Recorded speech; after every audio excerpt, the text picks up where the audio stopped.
Good day, everybody. This is Yin Yang in California with Morsels of a Thought number 1730.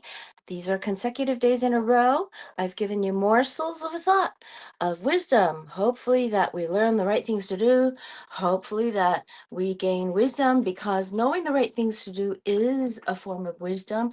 And then actually doing it is called virtue.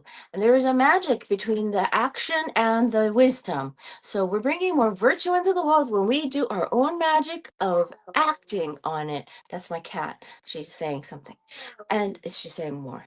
Uh, I'm not very wise, so I borrow wisdom from other people who have had their life experiences. This is the former Nevada Attorney General named George J. Chanos. He wrote Millennial Samurai, Book One, A Mindset for the 21st Century, and he has got so many key points. It is amazing how this book works, and I am thinking about having this book for a permanent reference in my uh, repertoire, as well as the rules on Tuesdays and Thursdays. So possibly we'll do these on Saturdays all the time because we are already halfway through the book, and I feel as though I have got so much to catch up on.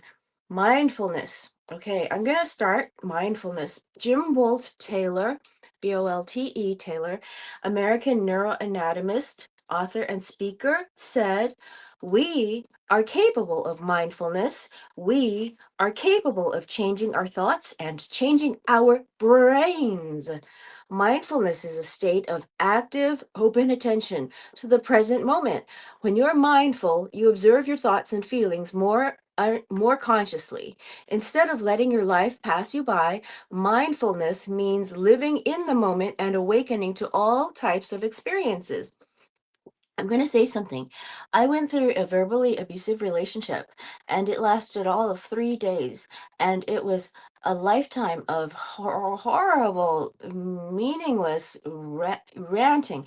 And so I wanted to zone out. But I realized that when I zoned out, this person would steal things from me. So I finally said, I have to be mindful of this and I have to talk back. And I did. And I fired her. But that's another story, totally. But my point is, when you're in a verbally abusive relationship, the chances are very high. A lot of verbally abused women have been living their lives in a state of a trance, a state of lightheadedness, a state of zoned outness, and that is the opposite. The exact opposite of mindfulness. So get out of that relationship. Get away from that relationship and get out into your own world and be mindful of what you're doing. That is what I'm going to add in. Okay, so next paragraph. Mindfulness is the essence of engagement. Engagement. When we are living in the present, the author says, in the moment, we are less likely to plague ourselves with fears about the future or regrets about the past. By paying attention to what's happening around us instead of operating on autopilot, we can reduce stress, unlock creativity, and improve our performance. We also become more alert to opportunities. Henry Miller, American writer, said, "The moment one gives close attention to anything, even a blade of grass, it becomes a mysterious, awesome, indescribably magnificent world in itself." Now, Yin Yang is going to mention this is a Qigong state you can go into. Now, Qigong state is a state of total mindfulness. Now, okay, here. Mindfulness, the author says, mindfulness comes from Buddhism and is key to meditation in that tradition. Be mindful of your daily life, the people, the places, the reactions of your senses, and the beauties that surround you. Yin Yang's going to add in that Buddhism has a list of 80,000 methods. 80,000 methods. So, anyway, just to mention that. The author says, take time to smell the flowers and the grass. Look up at the sky and marvel at the passing clouds. Do you recall on Nightline Many years ago, there was a young Korean woman who had come from North Korea to America, and she told Ted Koppel that the first time she looked up, she saw the sky in America, and the look on his face was so horribly pitiful. In other words, he felt so sorry for her because she had never looked at the sky. She had never been able to look up. Somehow she was being oppressed where she used to be. So I think it was because she was half Caucasian or something. I don't remember. But anyway, back to the author, George J. Chanos, Mindfulness. Lie in the sun and feel the warmth of its rays. Feel the wind, the snow, and the rain. When you eat something, smell it, touch it, and savor it. Look into the eyes of the people you meet. Shake their hands. Listen to what they say. Connect with them. Make an effort to remember their names. Be present in the moment. We all rely very heavily on our unconscious thoughts. We have to, as our unconscious thoughts are required to process the 11 million bits of information that impact all of our brains every second. We rely on our unconscious minds to handle our sensory perception, our memory recall, and most of our routine everyday decisions. Some scientists estimate that we are conscious of less than 5% of our cognitive function. The other 95% happens outside of our conscious awareness. That being said, we not only have the ability to control our conscious thoughts, through mindfulness, we have the ability to influence many of our unconscious thoughts and impulses as well. Successful people operate on a different level than most people. They focus more intently. Those who perform at the highest levels are the most focused and the most mindful. They develop and improve their minds and their ability to perform at a higher level. They read, some voraciously. They practice, some relentlessly. They exercise control over their conscious thoughts. And through their positive thoughts and activities, they are able to influence and impact the development and nature of their unconscious thoughts and impulses. In some, they mindfully use and develop their conscious and unconscious brains. We are reading Millennial Samurai, Book 1, A Mindset for the 21st Century by George J. Chanos. Hopefully that we learn the right things to do, because knowing the right things to do is a form of wisdom. And actually doing it, says the author, it's a form of magic. Putting it into action, you create virtue. It is exactly what my show is about.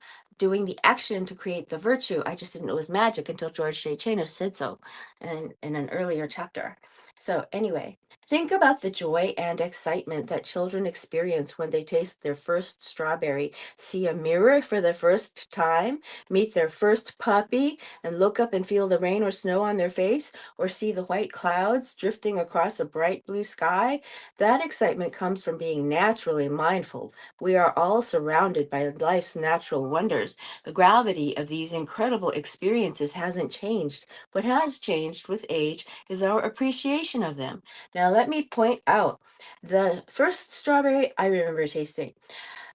Seeing a mirror for the first time, I remember giving it to my baby brother, who was about 8 months old at the time, or 6 months old at the time. And I placed the mirror in front of him so that he would be quiet because he was calling for me and I was trying to sleep. So I placed this mirror in front of him, and he gets to look at it. And boy, oh boy, talk about a narcissistic behavior. He drooled on the mirror and said, "Ah." He was trying to say, "You are so beautiful," to himself in the mirror. And then I had a young cousin, who was, when he was 3 years old, not a puppy, but we met a kitten. I brought him into the garage where we had a kitten. He was so excited and he wanted to touch it. So I let him reach over and touch it, and then he barely touched it, and then he climbed onto my head. My little cousin climbed onto my head. He was so cute too. Anyway, so was the kitten. The kitten would jump into a box, and if there were water, she jumped into an ice cooler once. There was water in the bottom, so she jumped in and she sprang like a spring, boing, out again. You know what I mean? In her book, says the author, The Little Book of Mindfulness, Patrizia with a Z, Collard, like the vegetable, says, by reconnecting with these simple moments of by reconnecting with these simple moments in life, by truly living moment by moment, it is possible to rediscover a sense of peace and enjoyment. We may, at least sometimes, once again feel truly enchanted by life. When we start to focus on positive thoughts, we let go of our fears and anxieties. We become more joyful and less stressed. We perform at a higher level. Even focusing on things that are painful can be beneficial by preventing us from staying in a bad relationship or helping us to understand and overcome our depression or anger. Collard talks about how mindfulness can facilitate acceptance that leads to healing. She offers the example of Buddha telling the story of the two arrows to his visitors. Life often shoots an arrow at you and wounds you. However, by not accepting what has happened, by worrying about it, by saying it was unfair and wondering how long the pain will last, we tend to shoot a second arrow into the open wound and increase and prolong the pain. Pain is often a given, but suffering is optional. People who are struggling with weight problems can use mindfulness to control their weight. Imagine eating a strawberry very slowly while contemplating and appreciating everything about it: the smell, the texture, how it looks, the taste. By practicing mindfulness while eating, we can cultivate an appreciation for the food we have and develop a sense of well being that eliminates our emotional cravings. In some, there is scientific evidence that we have the ability to control our thoughts. We do this by experiencing life more fully, more consciously, and more mindfully as it unfolds. It is important that you understand this critical concept. You have the ability to control your thoughts, and you need to use that ability. Learning to control your thoughts is an ongoing process that requires focus and effort. You won't gain control over your thoughts immediately, and your level of control will never be total or absolute. But with effort, focus, and mindfulness, greater control over your thoughts is absolutely possible. By controlling your thoughts, you will develop the courage to overcome your fears and begin to recognize your immense human potential. Begin by accepting personal responsibility for changing your condition.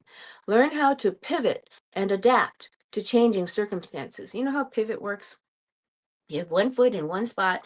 When you're playing basketball, you have one foot in one spot, and that foot does not leave that spot, but the other foot can turn you around and around and around and around so that you can be facing different directions in order to get that ball into the basket. Pivot. Okay. And adapt to changing circumstances. Recognize the need to push forward and persevere to overcome the challenges you face. Think about all your choices more carefully and make the right choices. That's a part of wisdom. Focus and commit to doing that which is required to achieve your objectives. All this begins and ends with your thoughts. Wisdom and virtue begins with your thoughts, doesn't it? Yes, it does. You have the ability to develop and improve both, the author says, both your conscious and unconscious mind through reading, experience, and practice, and you have the ability to gain greater control over your thoughts through focus, meditation, positive affirmation, visualization, and mindfulness. This was mindfulness, the mindfulness chapter. We've read it twice before, but oh, actually three, four. Okay, well, look, it never hurts to read it again, seriously. Meditation.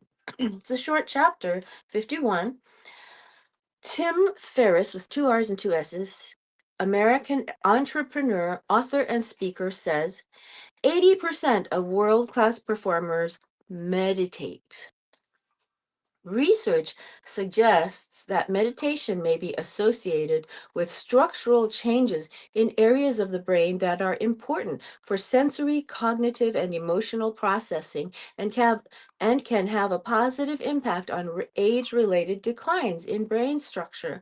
Other physical and mental health benefits associated with meditation include decreased pain, better immune function, less anxiety and depression, a heightened sense of well being, and greater happiness and emotional self control. We're reading from George J. Chanos. He's the former Attorney General of Nevada. He wrote this book, Book One of Millennial Samurai, A Mindset for the 21st Century, because in morsels of thought of wisdom, hopefully that we learn the right thing to do, we gain wisdom from other people. Because I am just reading to you what these people have to say, and we get their life experiences so we can bring more virtue into the world through their interpretation of what the wisdom is, what the right thing to do is. Okay, back to the author. A 2011 study by Dr. Elizabeth Hoge, Hoge, a psychiatrist at the Center for Anxiety and Traumatic Stress Disorders at Massachusetts General Hospital and an assistant professor of psychiatry at Harvard Medical School, found that mindfulness meditation helps ease anxiety symptoms in people with generalized anxiety disorder, a condition marked by hard to control worries, poor sleep, and irritability. That can happen with a brain injury too, by the way, and I know that that has happened before. Anyway, so that's but the author says here, according to Dr. Hogue, if you have unproductive worries, you can train yourself to experience those thoughts completely differently. Quote, you might think I'm late. I might lose my job if I don't get there on time, and it will be a disaster. Mindfulness teaches you to recognize, oh, there's that thought again. I've been here before, but it's just that, a thought, and not a part of my core self, end quote, says Dr. Hogue. To see if mindfulness meditation can help you, try one of the guided recordings by Dr. Ronald Siegel, Siegel, an assistant clinical professor of psychology at Harvard Medical School. They are available for free at www.mindfulness-solution.com. I think it may be one word. Look for this. See if try it with and without the hyphen. Mindfulness-solution.com, because it's at the end of the line here, so it's possible that it's actually one word. So take out the hyphen if it doesn't work, okay? Apps like Headspace and Calm, these are capitalized H, capitalized C, are also available to help you get started. Start with small sessions of just 2 or 3 minutes. Do it every day for 21 days to develop the habit. Once you see how it makes you feel, you'll want to do more. Good. Learn a foreign language. That's chapter 52. Speaking two or more languages enhances cognitive development and function. Now, I speak both English and Mandarin, and I used to think when I was a small child that a different part of my brain was being activated. I was about 4 or 5 or 6, and I would think, oh, and then I'd go, I was two people. I was two people. When I spoke Mandarin, I was a certain kind of little girl, and when I spoke English, I was a certain kind of little girl. And when I grew up, I was a certain kind of woman. And when I went to China, I was something, I was spaced out, I think. So mindfulness came back, and I came back and reintegrated myself when I was 34. It was crazy. Crazy. Crazy. The crazy cat lady. Ha ha ha ha. No, no, I'm a rules woman. The brains of bilingual people, says the author, operate differently than single language speakers, and these differences offer multiple benefits.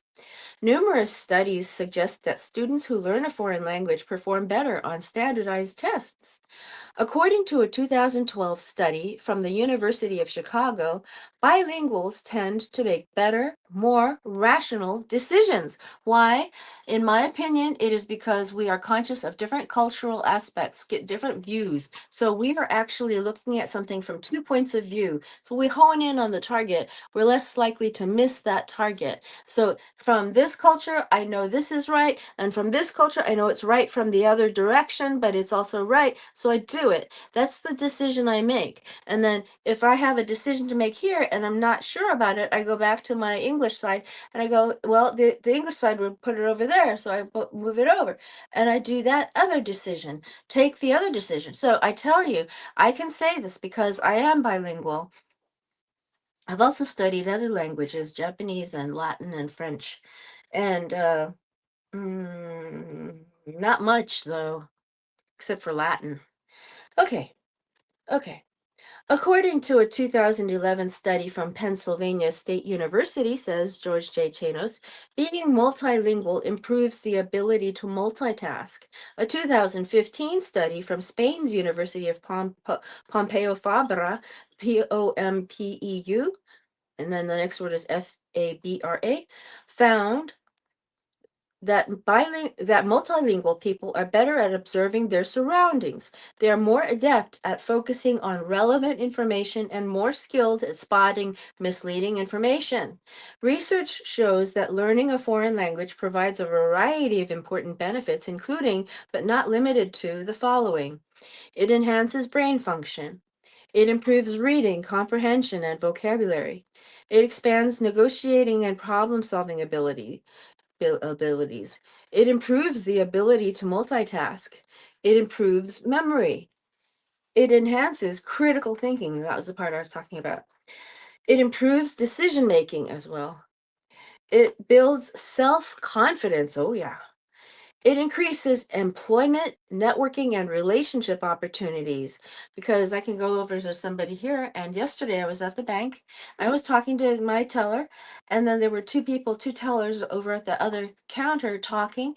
And I realized that I could understand something that they were saying. It sounded a lot like Mandarin. So I started to perk up my left ear. And then after that, the woman walked away, and the man teller was still sitting there. And he looked at me and he said, "You speak Mandarin, don't you?" And I said, "Yes," but I wasn't listening. And I seriously had no clue what they were saying. But he looked embarrassed as though he had said something wrong in front of me. But I never knew what he said. But I'll say it was interesting. Okay, it increases employment, networking, and relationship opportunities. So therefore, I was networking this and that person, even though I came to do one transaction. So anyway, back to the author. Learning a foreign language broadens perspectives by enabling a greater understanding and appreciation of alternative cultures. It delays Alzheimer's and dementia. The earlier you can learn a foreign language, the better, but you are never too old to begin. Now, Ying is going to recommend certain languages to you. Now, I do not necessarily, if you're doing it for the purposes of gaining the benefits, I would suggest learning Japanese before Mandarin, only because in Mandarin you've got to learn the four tones. Si, si, si, si, shi, shi, shi, shi, wo, ma, ma. To a lot of people that are Westerners, they can't tell the differences. Uh, bo, bo, bo, bo, right? So you've got lots of things to learn in Mandarin, but in Japanese, it's a syllabic language, and you've got the structure to learn, and that's easier. To me, learning Japanese would be easier than learning Mandarin from my perspective, if I were not able to speak Mandarin. And Latin has so many. It's got six tenses that'll give you a hint, and four conjugations, and and five.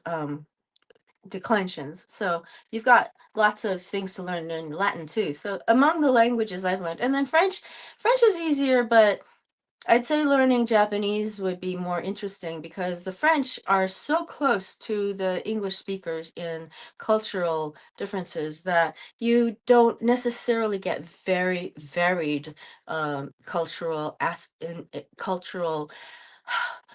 aspects or viewpoints. So that's what I say. Okay, so I'll talk to you again later. You take care.